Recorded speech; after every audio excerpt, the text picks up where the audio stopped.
तो नमस्कार आप सभी को एक बार फिर से स्वागत है आपका मेरे YouTube चैनल लक्ष्मी चंद ब्लॉग्स में। तो आज के ब्लॉग की शुरुआत हो रही है, लगभग 2:30 से 3 बजने वाला है और आज छुट्टी है चेल्लुम की और आज है मंगलवार। तो हमारे गोलजू मंदिर में भागवत लगे, तो मैं भी जा रही हूँ भागवत में। तो ब्लॉग की शुरुआत भी मैंने कहा अभी कर लेती हूँ, आपको कराऊंगी भागवत के दर्शन और सुनाएंगे भागवत मतलब, और गोलजू मंदिर की दर्शन और गोलजू महाराज के दर्शन भी कराएंगे। जय गोलू देवता, सब कुछ ठीक करना, सब कुछ अच्छा बनाए रखना और अपना आशीर्वाद और दया सभी पर बनाए रखना, सभी के घरों में खुशहाली लाना, धन दौलत शोहरत लाना और सद्बुद्धि देना सबको। बस इसी कामना के साथ ब्लॉग में बढ़ते हैं आगे और बने रहिए लक्ष्मी चंद ब्लॉग के साथ। और यूट्यूब चैनल को सब्सक्राइब करना ना भूलें। जो भी फेसबुक पेज पे मेरी वीडियो देख रहे हैं वो फेसबुक पेज को फॉलो करना ना भूलें। तो चलते हैं मंदिर में। तो गोलजू मंदिर जो है बिल्कुल नज़दीक है मेरे कमरे के, जहाँ पर आप ये सुन रहे होंगे आवाज़ें आ रही है, तो ये भागवत की ही आवाज़ आ रही है। बाकी आपको दिखाया जाएगा भागवत में जैसे। और ये गेस्चर जो होता है कि जैसे मैं वीडियो बना रही हूँ तो यहाँ पर ये देखिए कितना प्यारा सा आ रहा है ना, ये उसके सामने मिरर के सामने तो बहुत सुंदर लगता है मुझे ये पोज। वाह, आई लव दिस। तो ये तो नौटंकी बाजी बातें शातें गप्पें शप्पें होती रहेंगी, लेकिन चलते हैं अब भागवत में और भगवान से आशीर्वाद मांगते हैं कि जो बिगड़ा है वो सही हो जाए, जो सही है वो सही ही रहे और जो नहीं हुआ है सही वो जल्द से सही हो जाए। तो इसी कामना के साथ बढ़ते हैं आगे और गोलजू मंदिर में भागवत सुनने जाते हैं। तो आप भी चलिए मेरे साथ। यह पीली साड़ी पीली साड़ी वाली लेडी, आओ।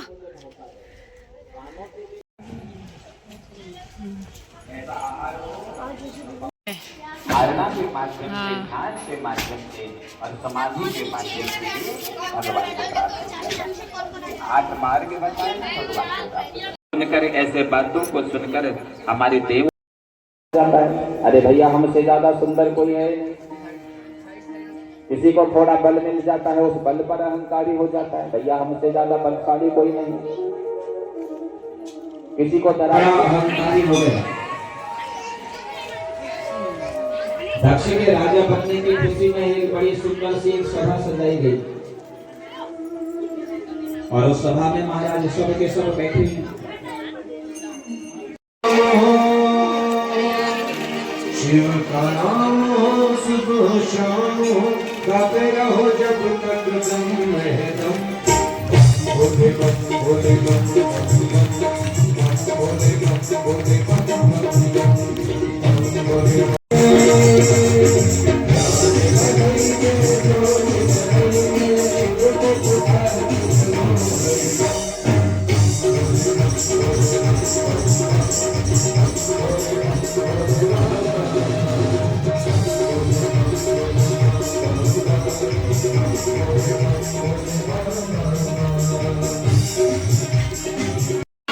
तो ये 3 बेटियों का चरित्र आपने सुना। मधु महाराज के 2 बेटे भी हैं। एक बेटे का नाम है उत्तानपाद और एक बेटे का नाम है प्रियव्रत। जाए उत्तानपादस्य सुनिति सुरुचस्तयो, सुरुचि प्रेयसी पत्युर नेतराम यतसुतो ध्रुवः। उत्तानपाद राजा की 2 पत्नियां हैं, ध्यान पूर्वक सुनिए कैसे। एक का नाम है सुनीति और एक का नाम है सुरुचि। अब सुनीति किसको कहते हैं?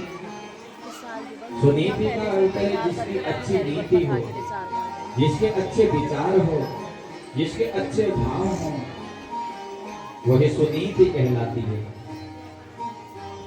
हमारी घर की माताएं अगर अच्छे विचारों वाली होती हैं, अच्छे भावों वाली होती हैं, तो महाराज सुनीति बन जाती हैं।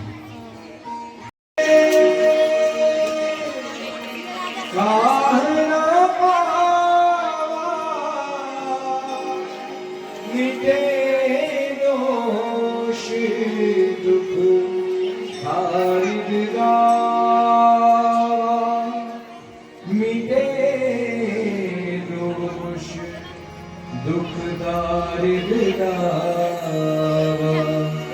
मुझे दास बना कर रख लेना, मुझे दास बना कर रख लेना भगवान तुम अपने। कई लोग होते महाराज जूते चप्पलों से ही घर के अंदर प्रवेश होते हैं, घर के अंदर के जूते चप्पल अलग हो, लेकिन आप कहीं से चल करके आ रहे हो, न जाने कहाँ तुम्हारा पैर पड़ा हो, न जाने कैसी वस्तु में तुम्हारा पैर पड़ा हो, और वही दोष लेकर के तुम अपने घरों में आते हो। ये छोटे छोटे बच्चों को आदत डालो कि भैया घर आओ तो जूते चप्पल घर से बाहर, बिल्कुल बाहर होने चाहिए। घर के अंदर जब प्रवेश हो जाओ तो हाथ पैर धो करके ही घर के अंदर जाओ। जल को जरूर स्पर्श कर दो अगर कहीं से आ रहे हो, जल से सारे दोष दूर हो जाते हैं। इसलिए सज्जनों, हमारे घर की देहरी हमेशा पवित्र होनी चाहिए। तो देहरी में ले आए हिरण्यकश्यप को पकड़ करके। हिरण्यकश्यप कहता है कि मैं अमर हूँ, मुझे कोई नहीं मार सकता। बोले क्यों नहीं मार सकता बता? कहा मुझे वरदान मिला है, ना मैं दिन में मरूं ना मैं रात में मरूं। भगवान ने कहा ना ये दिन है ना ये रात है, ये संध्या काल का समय है।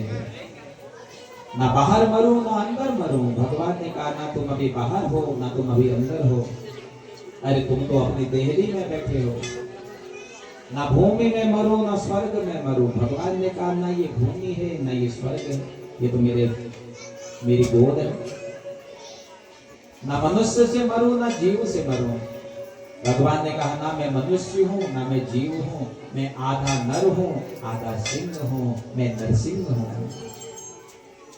अस्त्र शस्त्र से भी ना मरो। भगवान ने अपने नाखूनों को तीव्र कर दिया और कहा ना ये अस्त्र है ना ये शस्त्र है, ये मेरे नख हैं महाराज।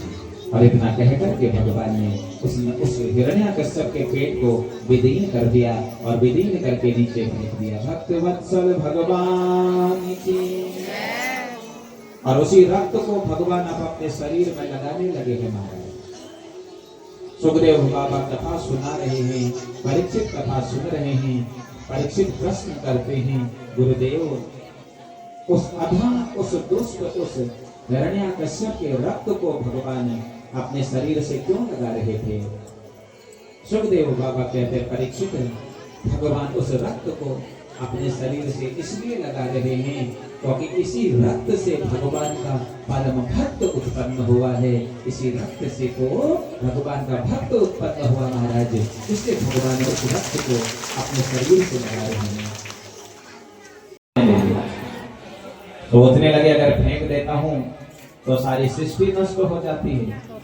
पी लेता हूँ, हृदय में मेरे राम विराजमान है, कहीं ऐसा ना हो मेरे कारणवश मेरे राम को कोई कष्ट हो। तो तुरंत ही एक हाथ अपने इस कंठ में रखा है और दूसरे हाथ का वो हलाहल विष मेरे महादेव को पी गए। कंठ में उस विष को मेरे महादेव ने धारण कर लिया। नाम पड़ गया नीलकंठ गुरु नीलकंठ महादेव की जय।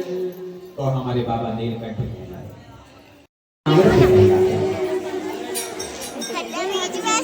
और चरणामृत लेने का विधान हमारे 9 बजे का समय हुआ। आधे से अधिक सैनिक सो गए। जो बचे थे धीरे धीरे उन्हें भी शयनता की तरफ चले गए, निद्रा की तरफ चले गए। आधे से अधिक जो सैनिक बचे थे 10 बजे तक वह भी जागे, उन्हें भी निद्रा आ गई।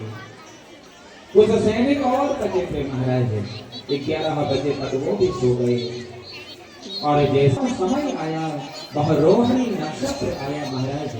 जैसे ही 12 बजे वह जितने भी दरवाजे थे सारे के सारे दरवाजे खुल गए महाराज, सारे ताले खुल गए सज्जनों। वसुदेव बाबा के हाथों की वो बेड़ियां खुल गई, देव की मैया के पैरों की बेड़ियां खुल गई, हाथों की बेड़ियां खुल गई। और 12 बजे चतुर्भुज रूप में मेरे कन्हैया वसुदेव बाबा के उस कारागार में चतुर्भुज रूप में प्रकट हो गए। माता ने जैसे ही देखा, माता रोने लगी। माँ कहती है मुझे बाल रूप के दर्शन करा दो। भगवान कहते हैं माँ मैं तुझे बाल रूप के दर्शन जरूर कराऊंगा। जैसे ही मैं बाल रूप में परिवर्तित हो जाऊंगा तुरंत ही माँ मुझको यहाँ से गोकुल पहुंचा देना। गोकुल में मेरी योग माया का जन्म हुआ है, उस योग माया को लेकर के तुम यहाँ आ जाना। और तुरंत ही भगवान बाल रूप में परिवर्तित हो गए, छोटे से बालक भगवान बन गए। माँ ने तुरंत बालक को अपने गोद में रखा, बालक का आलिंगन किया, बालक को स्तनपान कराया और तुरंत ही एक प्यारी सी डलिया में उस बालक को रखा गया है। और बालक को रख करके जैसे वसुदेव बाबा बाहर की तरफ आने लगे, महाराज बाहर का जो दृश्य था वो बड़ा अलौकिक था। बड़ी तेज बारिश हो रही थी। सोचने लगे मैं अपने लाला को लेकर के कैसे जाऊं, मेरे सर में तो ये डलिया रखी हुई है, कहीं ऐसा न हो मेरा लाला भीग जाए। तुरंत ही शेषनाग ने पीछे से छत्र का रूप धारण कर लिया। शेषनाग छत्र बन गए। अपने उस छोटे से लाला को लेकर के आज वसुदेव बाबा निकल रहे हैं।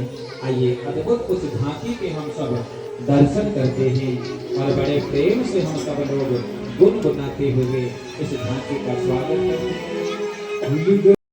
समस्त ऋषियों ने, समस्त देवताओं ने उस अष्टम गर्भ की बड़ी सुंदर स्तुति करी। स्वागतम कृष्णा कृष्णा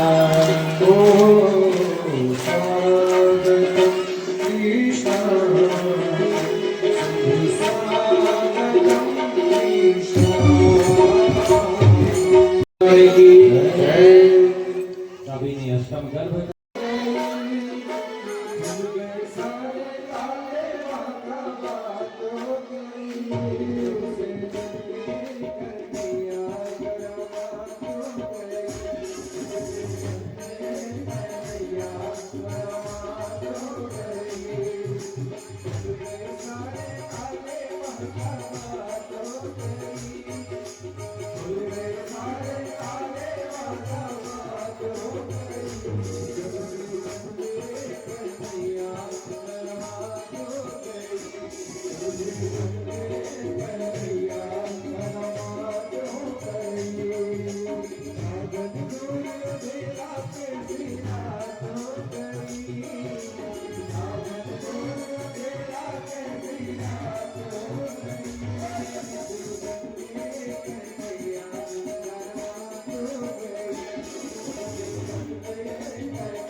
और चावल कोई भी घर का बच्चे के ऊपर यदि बालक के ऊपर चावल फेंकने से उसकी आंखों में जा सकते हैं। बैठ कर दर्शन कीजिए केवल और भाव से बाल किसी को जाने का प्रदान कीजिए और तालियां बजाते हुए 1 2 3